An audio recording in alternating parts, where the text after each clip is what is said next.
स्वाध्यायः परमः। Doctor Baba Saheb Ambedkar open university.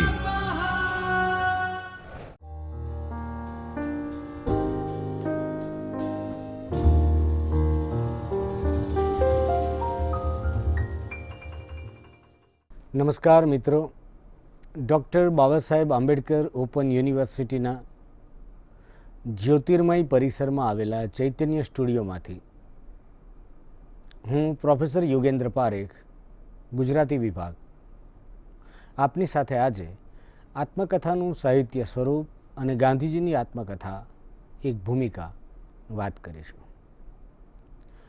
મિત્રો, આત્મકથાનું સાહિત્ય સ્વરૂપ આમ જોવા જઈએ તો ખૂબ દીર્ઘપટ ધરાવતો એવો વિષય છે. એમાં પશ્ચિમના ચિંતકોએ આત્મકથા વિશે આપેલી વ્યાખ્યાઓ, આપણા સર્જકોએ એના વિશે બાંધેલી વ્યાખ્યાઓ વગેરેની આપણે અત્યારે આ વ્યાખ્યા આમણે કહી છે એવી રીતે વાત નથી કરતા. એમએમાં આપના અભ્યાસક્રમમાં સત્યના પ્રયોગો છે. મહાત્મા ગાંધીનું આ 150મું વર્ષ છે, જન્મ વર્ષ. સાર્ધ શતાબ્દી તરીકે સમગ્ર દેશમાં ગાંધીજીની જયંતિ ઉજવાય છે અને સત્યના પ્રયોગો આપના અભ્યાસક્રમમાં છે. ત્યારે સમગ્ર વિશ્વના સાહિત્યમાં નોંધપાત્ર ગણાયેલી એવી આ આત્મકથા મહાત્મા ગાંધીની આત્મકથા છે. સૌપ્રથમ ગુજરાતીમાં લખાયેલી આત્મકથા છે અને ગુજરાતી ભાષાનું ગૌરવ વિશ્વના મંચ પર જો થયું હોય, તમામ ભાષાઓ વચ્ચે એ વધ્યું હોય તો એ આત્મકથા તકી વધ્યું છે. એ એનું એક અનેરું મૂલ્ય છે. પરંતુ આપણે જ્યારે સાહિત્ય સ્વરૂપ તરીકે આત્મકથાને ભણી રહ્યા છીએ ત્યારે સાહિત્ય સ્વરૂપ વિશેની થોડી સમજ કેળવીએ, એની ચર્ચા કરીએ. એક ભૂમિકા આજે આપની સમક્ષ એવી રીતે રજૂ થાય કે જેથી આપણે આત્મકથાની અંદર સ્વરૂપ પાસે કઈ અપેક્ષાએ જવું એની એક સમજ કેળવીએ. એ માટેનો આપણે આ એક ભૂમિકારૂપ સંવાદ કરીએ છીએ. આત્મકથા પશ્ચિમનું સાહિત્ય સ્વરૂપ છે. પશ્ચિમના સર્જકો આત્મકથા લખતા હતા. આપણે ત્યાં એવી કોઈ પ્રથા નથી એવું ગાંધીજીને એમના એક મિત્રએ પણ કહ્યું કે તમે આત્મકથા લખવાના શું કામ? પૂર્વમાં એવી કોઈ પ્રથા હોવાનું જાણમાં નથી. અલબત્ત ગુજરાતી ભાષામાં ગાંધીજી પહેલાં નારાયણ હેમચંદ્ર હું પોતે લખી ચૂકેલા, જે સૌ પ્રથમ પ્રગટ થઈ, જે નારાયણ હેમચંદ્ર ગાંધીજીને વિલાયતમાં મળેલા અને સૌથી પહેલાં લખાયેલી આત્મકથા નર્મદની, અને એ આત્મકથાનું નામ હતું મારી હકીકત. નારાયણ હેમચંદ્રની આત્મકથા લખાય છે પછી, પણ નર્મદની આત્મકથા પ્રગટ થાય એ પહેલાં એ પ્રગટ થઈ ચૂકી છે. એટલે પ્રથમ પ્રગટ થયેલી નવલકથા નારાયણ હેમચંદ્રની અને એ આત્મકથાનું નામ છે હું પોતે. ગાંધીજી લખે છે સત્યના પ્રયોગો. આ આત્મકથાના શીર્ષકોની વાત થઈ, પરંતુ કાળખંડની રીતે જુઓ તો નર્મદ અને નારાયણ હેમચંદ્ર ગાંધીજી પૂર્વે એવા બે સર્જકો થઈ ગયા છે જેમણે આત્મકથા આપી છે. નર્મદ તો એક પ્રશિષ્ટ સાહિત્યકાર અને સમાજ સુધારક. નારાયણ હેમચંદ્ર પંડિત યુગના લેખક. મેં જે અગાઉ કહ્યું તેમ વિલાયતમાં ગાંધીજીને મળેલા. તો પૂર્વમાં ન વિસ્તરીએ તો પણ ગુજરાતી ભાષામાં ગાંધીજી પૂર્વે 2 જણ આત્મકથા લખી ચૂક્યા હતા. તો આત્મકથાનું સાહિત્ય સ્વરૂપ એ ગદ્યનું સાહિત્ય સ્વરૂપ છે. અને એવું તે કેવું સાહિત્ય સ્વરૂપ છે, એની અનિવાર્યતા શું છે, એમાં કઈ બાબતોનો સમાવેશ થાય છે, એની થોડી સમજમાં આપણે પ્રવેશીએ પછી નિરાંતે અને નિરંતર સત્યના પ્રયોગો વિશે વ્યાખ્યાનો કરતા રહીશું અને મળતા રહીશું. તો મિત્રો, આત્મકથા ગદ્યનું સાહિત્ય સ્વરૂપ. આત્મકથા કોણ લખે? દરેક વ્યક્તિનું જીવન પોતાની ભૂમિકાએ જુદું હોય છે. એક સામાન્ય પ્રશ્ન આપણને થાય કે કોઈ પણ મહાનુભાવ, કોઈ પણ ક્ષેત્રના મહાનુભાવનો આપણે ઇન્ટરવ્યૂ જોઈએ કે તમને હવે તમારી પસંદગીનો જીવન મળે તો કેવું મળે? તો મોટાભાગના એમ કહે છે કે ફરીને પણ હું આવો જ અવતાર લેવા ઈચ્છું એમ.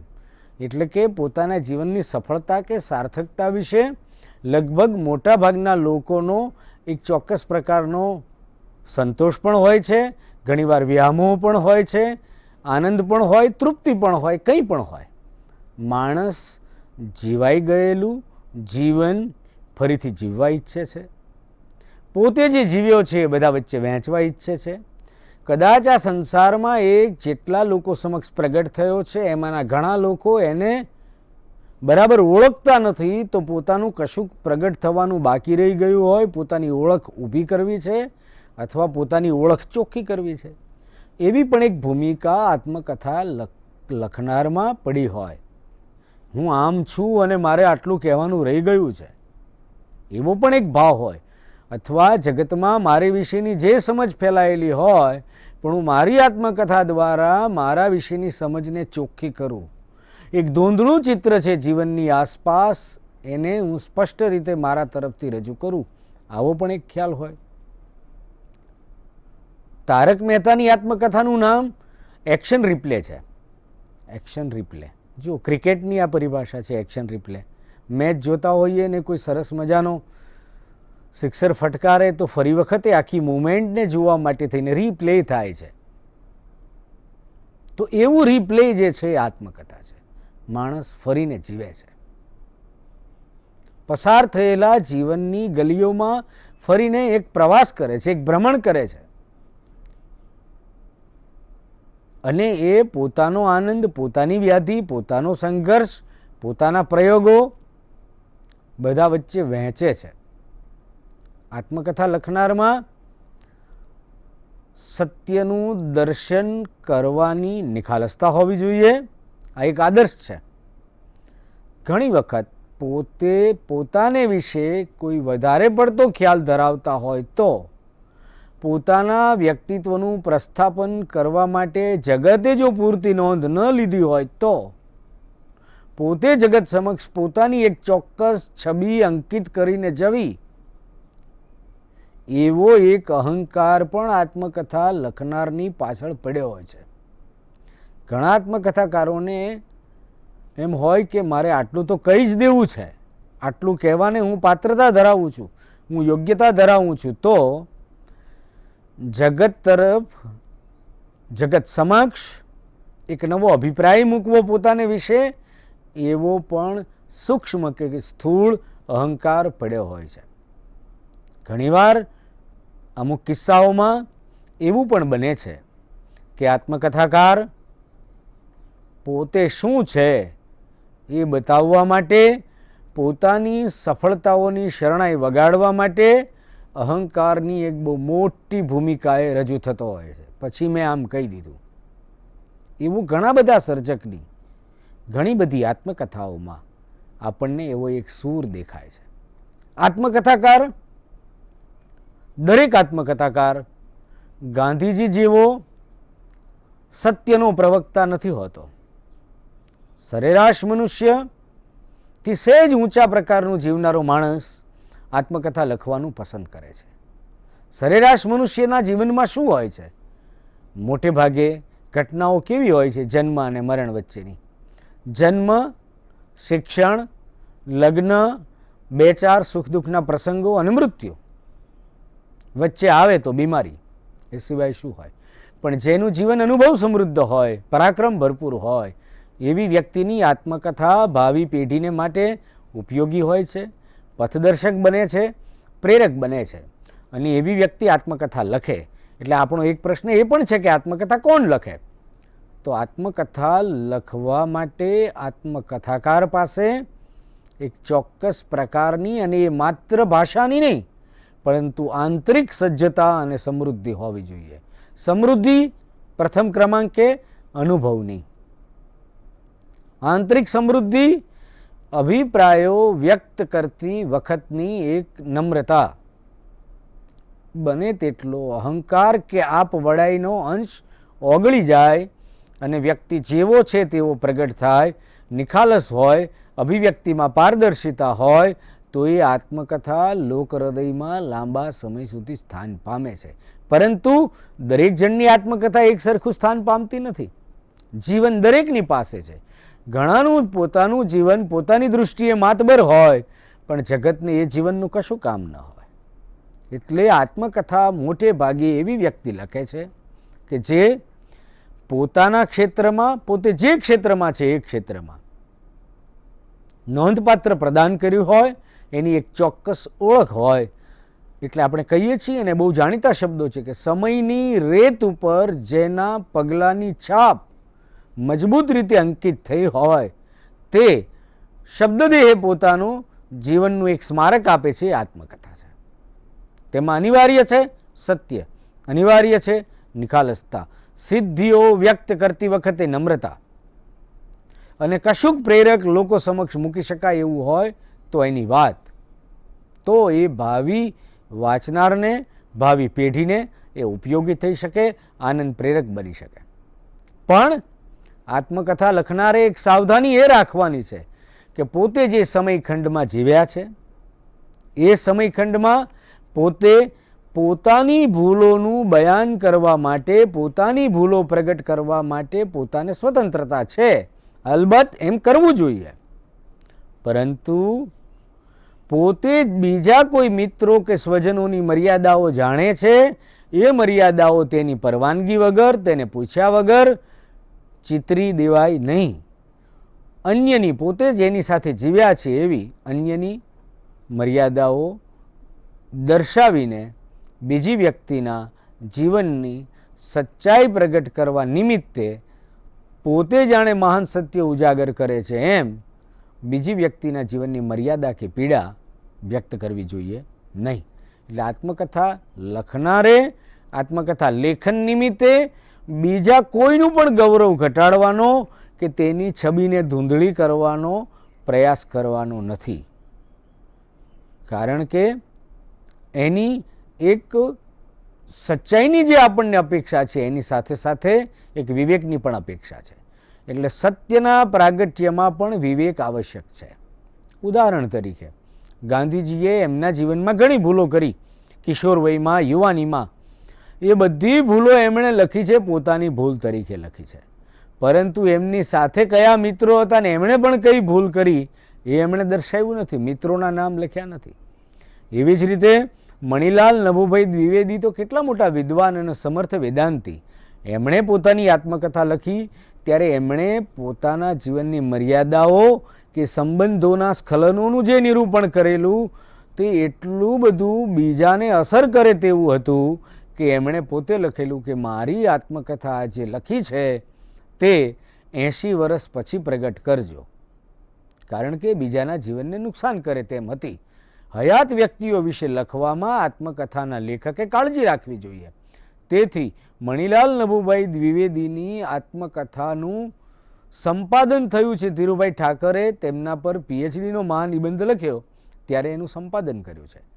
મણિલાલના સમયમાં, એમની હયાતીમાં આત્મકથા પ્રગટ નથી થઈ. કહેવાનું તાત્પર્ય એ છે કે આત્મકથાકાર નવેસરથી જીવવા માગે, પોતાના સંસ્મરણોને વાગોળે, વહેંચવા જેવું વહેંચે, ગમતાનો ગુલાલ કરે. અને ઘણીવાર તો એવું હોય છે ને કે જીવનમાં આપણે જે દુઃખો વેઠ્યા હોય તે દુઃખ વેઠતી વખતે આપણને દુઃખ લાગ્યા હોય, પરંતુ એક સમય જીવનનો એવો આવે છે કે દુઃખ જેને કહીએ છીએ એ સંઘર્ષનો સમય હોય, કસોટીનો સમય હોય, પડકારોનો આપણે સામનો કરતા હોઈએ, જજુમતા હોઈએ, વેઠતા હોઈએ. પણ જીવનના કોઈ એક તબક્કે જ્યારે જેને દુનિયાવી લોકો સફળતા ગણે છે એ શિખર પર પહોંચ્યા પછી કે અથવા તો કોઈ મુકામ પર પહોંચ્યા પછી પસાર થયેલા સંઘર્ષના દિવસોને વાગોળતી વખતે એ દિવસો આપણા માટે યાદગાર બની જાય છે અને વાગોળીએ છીએ ત્યારે એનો આપણને અદ્ભુત આનંદ આવે છે. એ આનંદ જે છે એ આપણી સંપ્રાપ્તિ છે. સંઘર્ષના દિવસોનું સ્મરણ ખૂબ આનંદદાયક હોય છે. તો માણસ, કોઈ પણ વ્યક્તિ જુદા જુદા દૃષ્ટિકોણથી આત્મકથા લખે છે, પણ આત્મકથા લખનારે વિવેક રાખવો જોઈએ, ખાસ કરીને જ્યારે બીજાના જીવન વિશે વાત કરે છે ત્યારે. એણે બીજાની મર્યાદાઓ છુપાવવી એમ નહીં, પરંતુ બીજાની મર્યાદાઓ વ્યક્ત કરવા માટેની પોતાની એક તો પાત્રતા હોવી જોઈએ અને અત્યંત અનિવાર્ય ન હોય ત્યાં સુધી એ વ્યક્ત કરવી જોઈએ નહીં. આત્મકથાકારે પોતે જે સમયમાં જીવ્યો છે, એની આસપાસ જે લોકો જીવ્યા છે, એના જીવન પર તરાપ મારવાની નથી. એના એટલે અન્યના જીવનને પોતાની આત્મકથાની વિષય વસ્તુની સામગ્રી તરીકે ઉપયોગ કરવાનો નથી. પોતાનું જીવન, પોતાના અરમાન, પોતાના આંસુ, પોતાનો પ્રવાસ, એ પ્રવાસ આનંદનો પણ હોય, એ પ્રવાસ જખમનો પણ હોય, એ બાળપણની વાતો હોય, સંસ્મરણો હોય, શિક્ષણના હોય, અનુભવોના હોય, એ બધી સમૃદ્ધિ અને જીવતરના દરેક વળાંકોને માણસે બીજા સમક્ષ પીરસવાના હોય છે. અને એ પીરસવું એ એક સંવેદનશીલ દસ્તાવેજીકરણ બને છે, એ કલાત્મક દસ્તાવેજીકરણ બને છે એના આત્મકથા લખનારનું. એ રોમાંચક અનુભવ છે આ આત્મકથા લખનારનો પોતાનો લખતી વખતે. અને કોઈ એક વ્યક્તિ ન હોય તો પણ એની હયાતી પણ આ જગતમાં ન હોય ત્યારે આત્મકથાના લેખકને વ્યક્તિ એની ગેરહાજરીમાં પણ મળી શકે છે.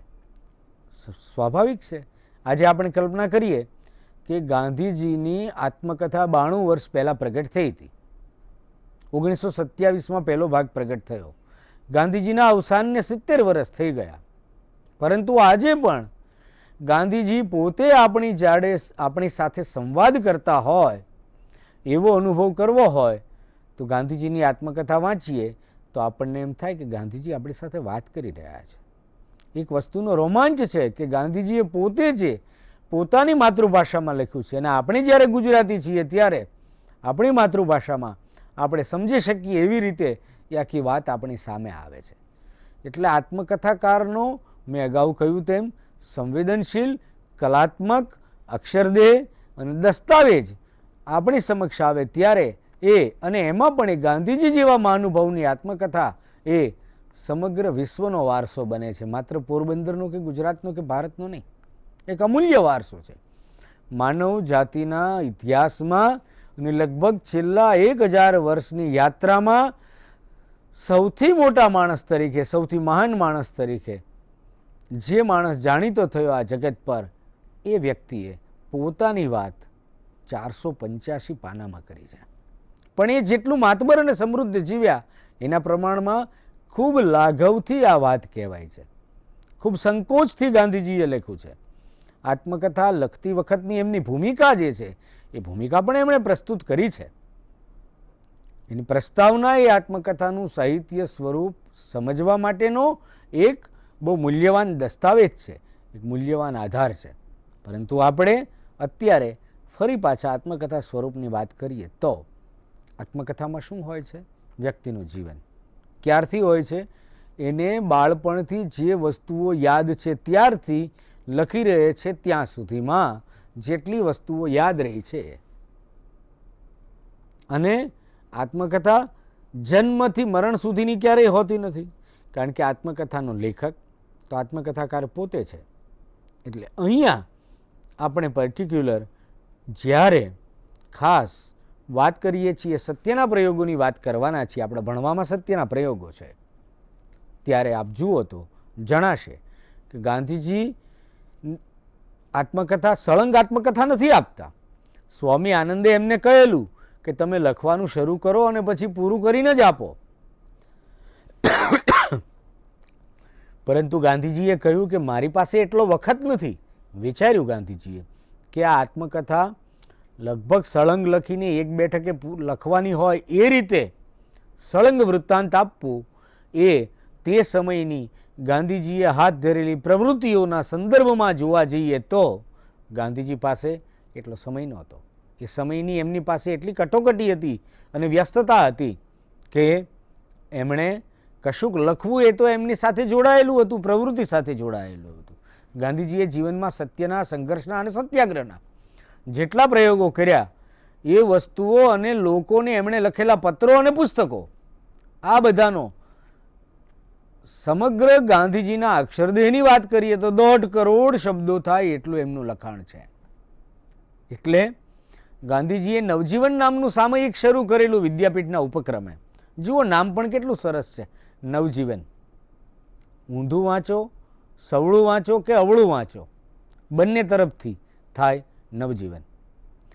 તો નવજીવન નિમિત્તે દરેક વખતે લખવાનું બને, દરેક અંક માટે લખવાનું બને.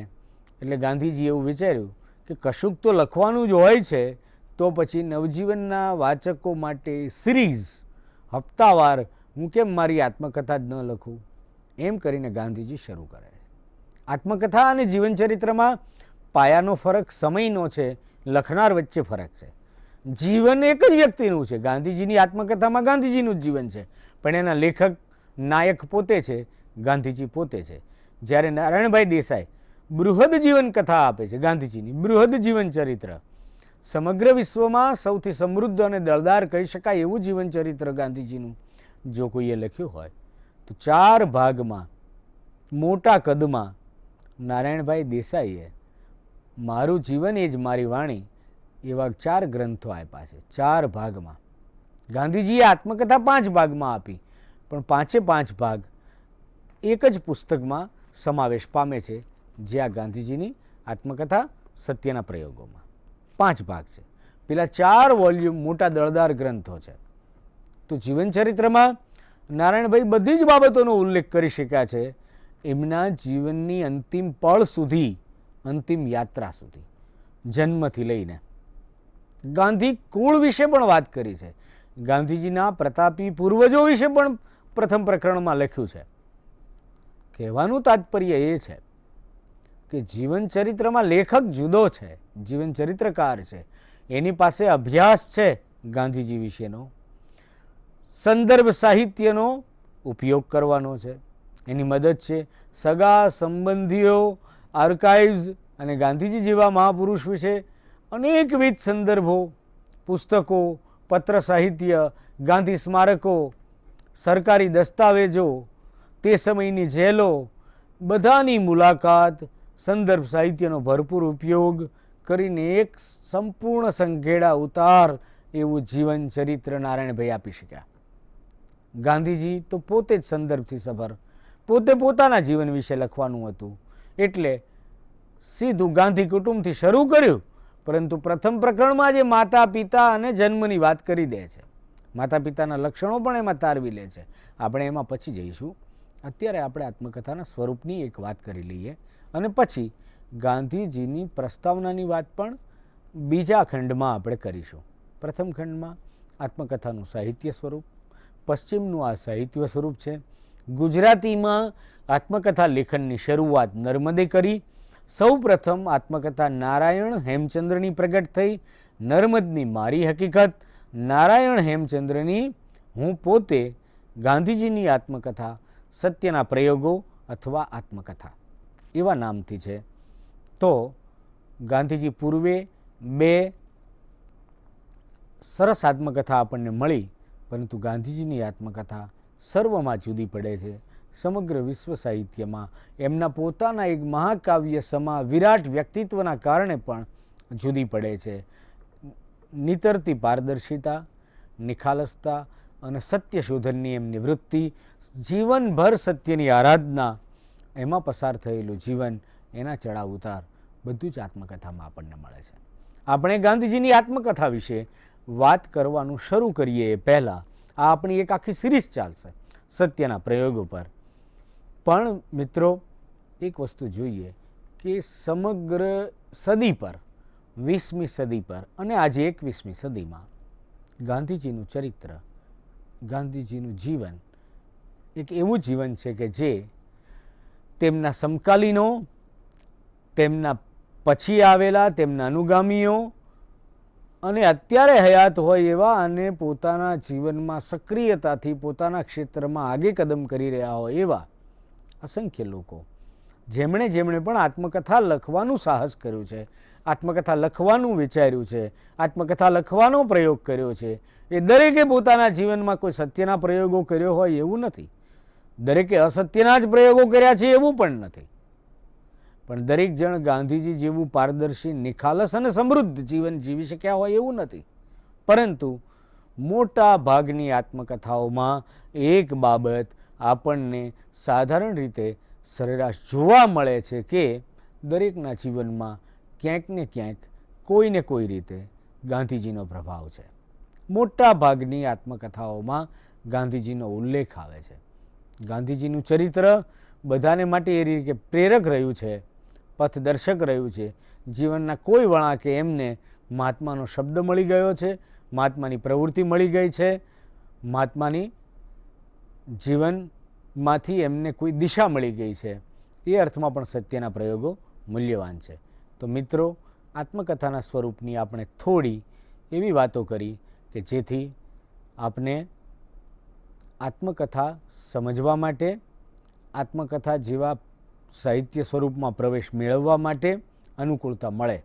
સત્ય કેટલું છે, નિખાલસતા કેટલી છે, એ સત્ય નિખાલસતા વ્યક્ત કરવા માટેની ભાષા કેવી છે, જીવનનો કયો ગાળો એમાં આવરી લેવામાં આવ્યો છે, આ બધી જ વસ્તુઓ દેશનો પોતાનો દેશકાળ હોય છે, એક સમયખંડ હોય છે. એ સમયખંડમાં જીવી ગયેલી વ્યક્તિનું પોતાનો એક ઇતિહાસ, દેશનો એક ઇતિહાસ એની સમાંતરે રચાતો હોય છે, વિશ્વનો ઇતિહાસ પણ એની સમાંતરે રચાતો હોય છે.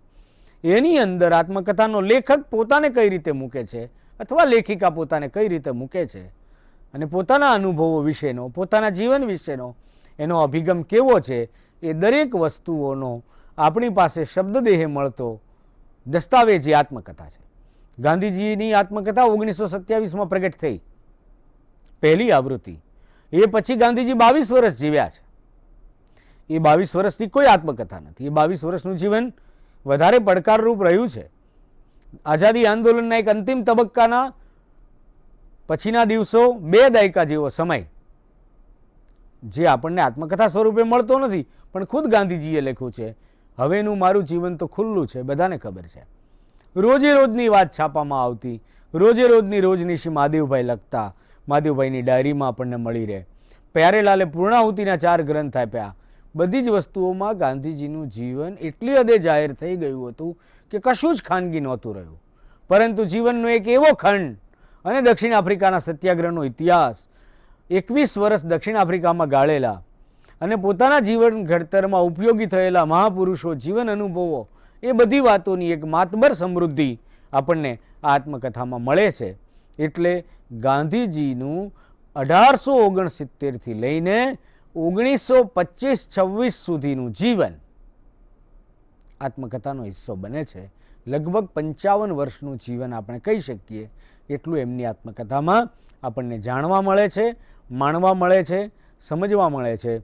દરેક આત્મકથાકાર પોતાના માટે યોગ્ય તબક્કો પસંદ કરીને એના વિશે આત્મકથા લખે છે. જીવનના કોઈ એક ચોક્કસ મુકામે આપણે એ રીતે આત્મકથાને જોઈશું. એમાં નિરૂપિત સમય, સર્જકનો સમય, દેશકાળનો સમય, એ સમગ્રના સંદર્ભમાં એ સાહિત્યકારની આત્મકથા હોય, રાજકારણીની હોય, વિજ્ઞાનીની હોય કે રમતવીરની હોય, આપણે આપણા રસ, રુચિ અને અભિગમ પ્રમાણે એને માણીએ એવી શુભેચ્છા સાથે આ સ્વરૂપ સાથે સીધો મુકાબલો આપણે ગાંધીજીની આત્મકથા સાથે કરવાનો છે. આપણી સહયાત્રા ચાલુ રહેશે. અભિનંદન, આનંદ, આવકાર. મળીશું. આભાર.